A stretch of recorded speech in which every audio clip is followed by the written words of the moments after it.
Hello friends, मैं रितु अग्रवाल आपका स्वागत करती हूं अपने यूट्यूब चैनल पर। आज हम पढ़ेंगे एनसीईआरटी क्लास 10th मैथ्स का चैप्टर 1 रियल नंबर्स। इसके लिए हम शुरुआत करते हैं नंबर्स से। नंबर्स क्या है? नंबर्स संख्याएं जिनके माध्यम से हम गणनाएं करते हैं, कैलकुलेशंस करते हैं। तो सर्वप्रथम इसमें नंबर 1 पे आते हैं नेचुरल नंबर्स। नेचुरल नंबर्स यानी कि प्राकृत संख्याएं। इनको हम n से डिनोट करते हैं और इसमें 1, 2, 3, 4 सो ऑन सारे नंबर्स जो है इनफाइनाइट तक के वो आते हैं। इसके बाद नंबर आता है होल नंबर्स। होल नंबर्स जिनको हम बोलते हैं पूर्ण संख्या और इनको हम W से डिनोट करते हैं। यहाँ पर नेचुरल नंबर्स के अंदर जीरो और एड ऑन हो जाता है, यानी कि 0, नेचुरल नंबर्स। नंबर 3 पे आते हैं इंटीजर्स। इंटीजर्स में पूर्णांक संख्याएं होती हैं। जब मानव ने विकास किया और कैलकुलेशंस को सीखना शुरू किया तो उसने देखा कि कुछ नंबर्स नेगेटिव में भी आते हैं। तो नेगेटिव नंबर्स को कहाँ डाला जाए, तो उनके लिए एक नया ग्रुप बना दिया जिसको हमने पूर्णांक या इंटीजर्स बोला, जिसमें हमने माइनस इनफाइनाइट से लेकर के प्लस इनफाइनाइट तक यानी नेगेटिव इंटीजर्स,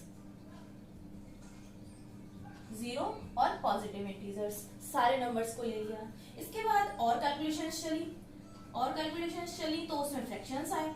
अब फ्रैक्शंस का क्या करें, तो उनको हमने बोला रेशनल नंबर्स यानी परिमेय संख्याएं, जिनको हम Q से डिनोट करते हैं, जिनको हम P अपॉन Q की फॉर्म में लिख सकते हैं, where Q is not equal to 0 and P, Q are integers and co-prime।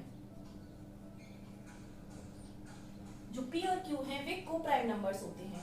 फिर आते हैं इरेशनल नंबर्स। इरेशनल नंबर्स वो नंबर्स होते हैं जिनको हम P अपॉन Q की फॉर्म में नहीं लिख सकते, यानी कि जो रियल नंबर्स हैं वो क्या हैं, वो इन सबका एक समूह है। ये जितने भी हमने नंबर्स पढ़े, तो हम इनको अगर एक फ्लो चार्ट के माध्यम से बनाएं तो हम देखेंगे कि अगर ये रियल नंबर्स हैं, दीज आर रियल नंबर्स, तो इनमें एक जो गोला है वो है रेशनल नंबर्स का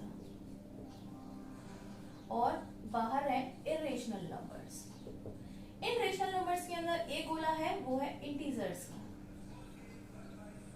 इन इंटीजर्स के अंदर आते हैं होल नंबर्स और इन होल नंबर्स के अंदर आते हैं नेचुरल नंबर्स।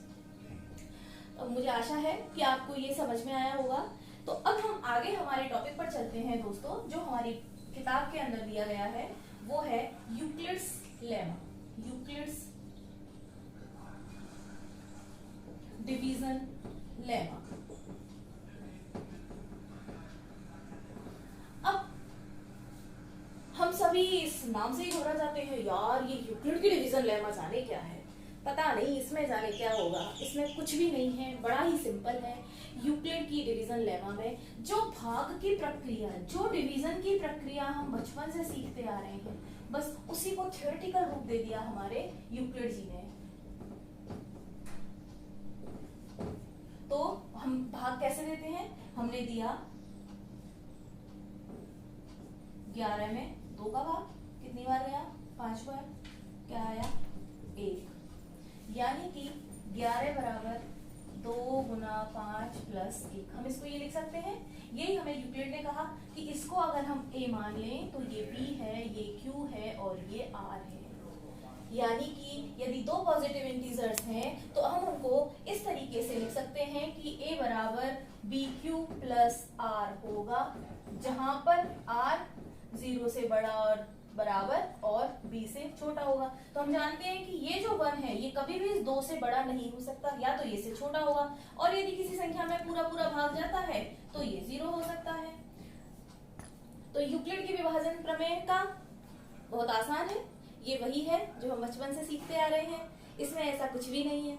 आपको केवल ये ध्यान रखना है कि यदि किसी भाजक में किसी भाज्य से भाग दिया गया तो जो क्वोशंट आएगा वो और जो रिमाइंडर आएगा उन चारों को लेकर के हमें एक इक्वेशन बनानी है, भाजक बराबर भाज्य गुना भागफल प्लस शेषफल, यानी कि a बराबर bq plus r।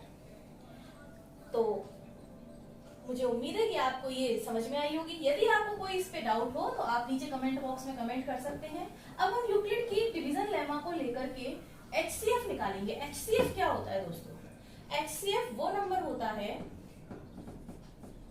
Highest common factor. Highest common factor यानी कि यदि दो नंबर्स हैं 4 और 6, तो हमने इसके टुकड़े किए 2 गुना 2 गुना 1 और इसके किए 2 गुना 3 गुना 1, तो यहाँ पे ये कॉमन है, तो इनके हाईएस्ट कॉमन फैक्टर यानी 2 गुना 1, तो ये जो आया ये इसका HCF आ गया। इसको हम यूक्लिड की लेमा को यूज करके कैसे निकाल सकते हैं? तो हम यूक्लिड की लेमा को यूज करते हुए दो नंबर्स का HCF निकालना सीखेंगे। मान लीजिए हमने ले लिए 45 और 6, ये दो नंबर्स हैं, हमें इनका HCF निकालना है यूक्लिड की लेमा को यूज करते हुए। तो हम स्टेप 1 करेंगे, जहां पे हम लिखेंगे 45 को हम 6 से डिवाइड करेंगे तो कितनी बार जाएगा? 7 टाइम्स और 11, यानी कि हम इसमें लिख सकते हैं 45 is equals to 6 into 7 plus 3। हमने इसको a is equals to b q plus r में लिख दिया। यहाँ पर हमारा जो b है वो 6 है, यानी कि डिवाइजर, अब हमारा डिवाइजर 6 हो गया और जो हमारा रिमाइंडर है वो 3 है। नाउ हम स्टेप 2 करेंगे, इस 6 में हम इस रिमाइंडर से डिवाइड करेंगे, तो ये 2 टाइम्स गया और यहाँ 0 आ गया। अब हमारा चूंकि रिमाइंडर 0 आ गया, यहाँ पे ये नॉट इक्वल टू 0 था, यहाँ ये 0 आ गया है, तो रिमाइंडर 0 आ गया, यानी कि हमारा जो डिवीजन का प्रोसेस है वो कंप्लीट हो गया और हमारा जो HCF आएगा 45,6 का HCF महत्तम समापवर्त है वो आ गया, दिस वन इज 3। देखिए दोबारा से हम इसको एक बार देखते हैं। 45 और 6, 45 और 6 का हमें HCF ज्ञात करना है, तो हमने स्टेप 1 किया, 45 को 6 से डिवाइड किया, 6 7 टाइम्स गया 42 से और रिमाइंडर आ गया 3, यानी कि दिस इज हमारा B है, ये हमारा A है, ये हमारा Q है और ये हमारा R है। अब हमने आगे स्टेप 2 लेना है, तो ये हमारा डिवाइजर हो जाएगा और ये हमारा जो रिमाइंडर है इससे हम भाग लगाएंगे। तो यहाँ पे हमने 6 में 3 का भाग लगाया, 2 टाइम्स गया और रिमाइंडर 0 बच गया। जैसे ही रिमाइंडर 0 बचता है, हम यूक्लिड की जो हमारी लेमा है वो ये कहती है कि हमें a बराबर bq प्लस r की फॉर्म में लिखना है उसको।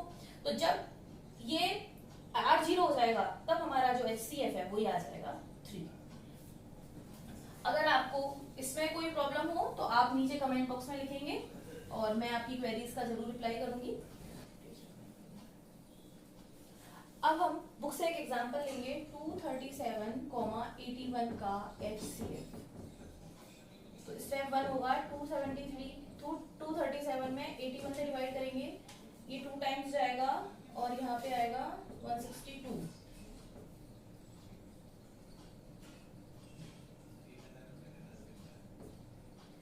रिमाइंडर बच गया। अब हम इसको क्या लिख सकते हैं? 237 is equals to 81 into 2 plus 75। देखिए हम इसको इस तरीके से लिख सकते हैं या नहीं? a is equals to b q plus r. देखिए स्टूडेंट्स, ये हमारा a है, ये हमारा b है, ये हमारा q है और ये हमारा रिमाइंडर r शेषफल है। आई थिंक आपको अच्छे से समझ आ रहा होगा।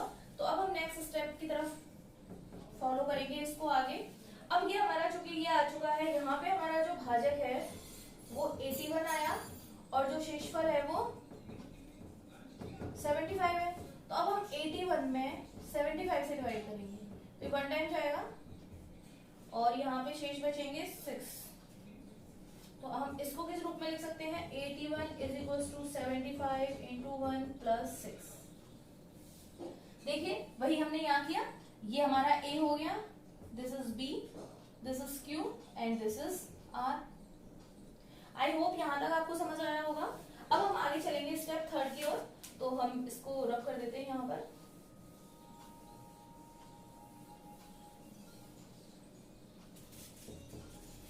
स्टेप 3 में अब यहाँ पे हमारा जो भाजक है वो हो गया 75 और जो शेषफल है वो है 6, तो 75 में 6 से डिवाइड किया, 6 1 जा 6 और 6 2 जा 12 और ये 3 रिमाइंडर आ गया। तो हम इसको लिख सकते हैं 75 is 6 into 12 plus 3। I hope कि आपकी समझ में आ रहा होगा। अब हम आगे चले, इसको हम आगे स्टेप 4 में लिखेंगे। देखिए स्टेप 4 के लिए अब हमें यहाँ पे 6 में डिवाइड करना है 3 से, 3 2 जा 6। और अब देखिए आप, हमारा जो r है वो अब 0 आ गया है, ये हमारा q, ये हमारा a और ये दिस इज हमारा b।